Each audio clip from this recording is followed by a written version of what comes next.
Today we have another episode where I fear I'm going to give away the entire story in the intro, but again, there's just a headline that's hard to believe is an actual headline, and it's just too good. So that's all you're going to get. Sorry, but I'm not that sorry. From that bastion of journalistic integrity, the New York Post, quote, "Drug dealer's hidden cash falls out of rectum in police station," end quote. Welcome to Capers and Cocktails, a true crime podcast that doesn't take itself too seriously and gives you something to enjoy while you listen. The following content may be disturbing to some. Discretion is advised. If you're enjoying one of our themed cocktails, ensure you're of legal drinking age and have fun, but drink responsibly.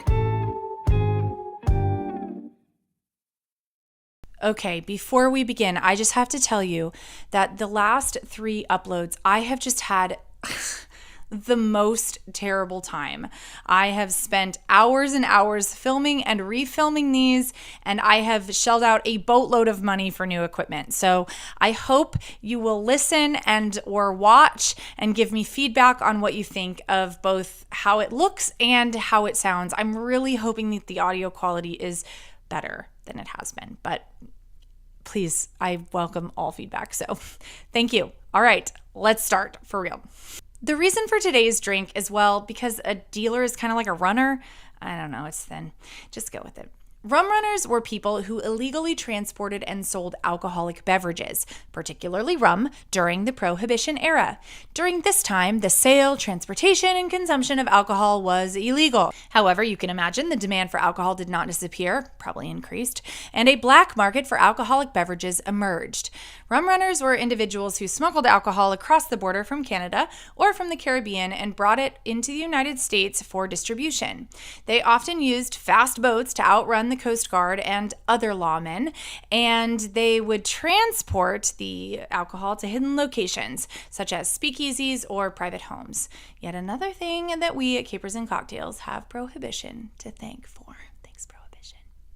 Anyway, the Rum Runner cocktail was developed as part of a job trial at the Holiday Isle Beach Resort and Marina in Islamorada, Florida. I am working on these Florida pronunciations. They're so hard. Anyway, prospective bartender John Ebert was itching to join the staff of the tiki bar at that resort, and when asked to create a new drink for the manager to try, he looked around and decided to use some of the less popular liqueurs to create a unique drink. The Rum Runner was born. For our cocktail, we're going to take 1 part light rum, 1 part dark or aged rum, 1 part banana liqueur, and try to add that without previous trauma interfering. Talking to myself here. A half a part blackberry liqueur or blackberry brandy. I actually did 1 part. I liked that better. 1 part pineapple juice and a splash of grenadine, and then add that to your shaker with ice. We shake, shake, shake, shake, shake, strain over fresh ice, and garnish with fresh fruit.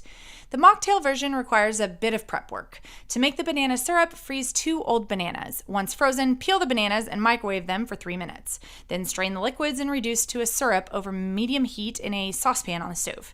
Take 2 parts rum syrup and add 2 parts of that banana syrup, plus a half part of blackberry juice. Oh, I could only find blackberry soda, but that works too. Just be careful in the shaker. 1 part pineapple juice and a splash of grenadine. Shake those into your shaker and then strain into that fruit-garnished glass with fresh ice. Okay, now on to the modern version of Rum Runners, I guess. All right, here we go with another Florida man story. I think it's probably common knowledge at this point that crimes in Florida are a little bit extra. They're doing the most. Too much. Headlines such as, Florida woman chases parents with 12-inch knife because they wouldn't take her to Outback Steakhouse. Or, Florida man tries to steal car from jail parking lot moments after being released for car theft. They're pretty common. There are whole Twitter accounts dedicated to this phenomenon. So what exactly is in the water in Florida? Well, I think it's partially because Florida is a large state made up of a lot of people who I would consider transplants, but it actually goes a little deeper than that. Florida is a great big proponent of transparency, to a fault, really. Since 1909, actually, Florida has prided itself on the idea that all government business is public business. So you can pretty easily access any and all government records that Florida produces. And so you get wondrous stories like the one we're about to experience. Well, wondrous is one word for it. In August 2017, during a routine traffic stop, a Marion County deputy, Calvin Batts, pulled over 26-year-old Patrian Stokes in a white Buick. Marion County, and specifically Ocala, is the home of another random minor character of Capers and Cocktails Season 3, satellite dish salesman and signal pirate Captain Midnight. Anyway, when Patrian was pulled over for speeding in the early morning hours of Saturday, August 26, 2017, the officer smelled weed. Upon searching the vehicle, he discovered rock cocaine, 4 grams of heroin, 197 grams of methamphetamine, and a scale for weighing all of those undoubtedly expensive drugs. According to authorities, Patrian was carrying a small amount of marijuana and a large amount of currency on his person. There was also a 7-month-old baby in the front seat of the vehicle. Patrian was obviously arrested and taken to the Marion County Jail. Upon arrival, the police noticed that the money they found in the earlier search was missing. Patrian insisted that the cops had already collected the money, but police would say that this was, quote, certainly not true, end quote. Imagine their astonishment when they noticed something strange. $20 bills were falling out of Patrian's, butthole.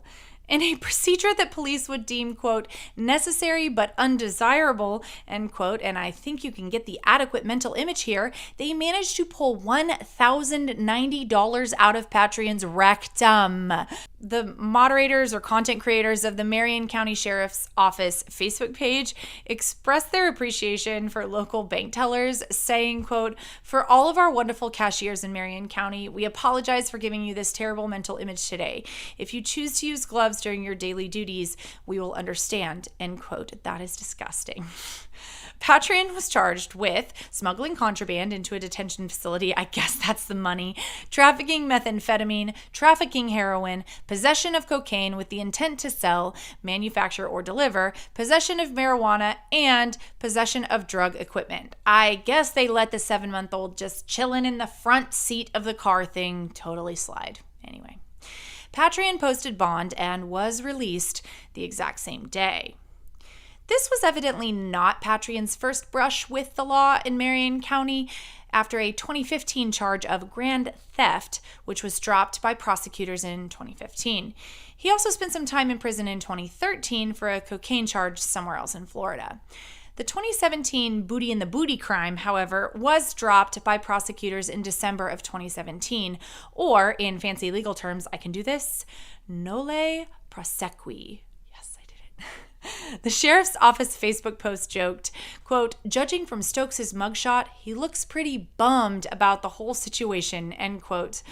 Personally, I think I'm mildly impressed that he was able to, without being detected, get back over $1,000 from police officers, roll it up small enough to fit, and get it up his booty hole without being detected. I'm not impressed that he wasn't charged with child endangerment, however. And that was a lot of drugs in the car to not even be prosecuted for. Oh well, I'm not getting into the drug war. No, we're not talking about the drug war today. Thanks for hanging out with me. I hope that Patrian is doing well and keeping his nose clean, at least in Marion County. I hope the 7-month-old, or now almost 5-year-old, is also living their best life.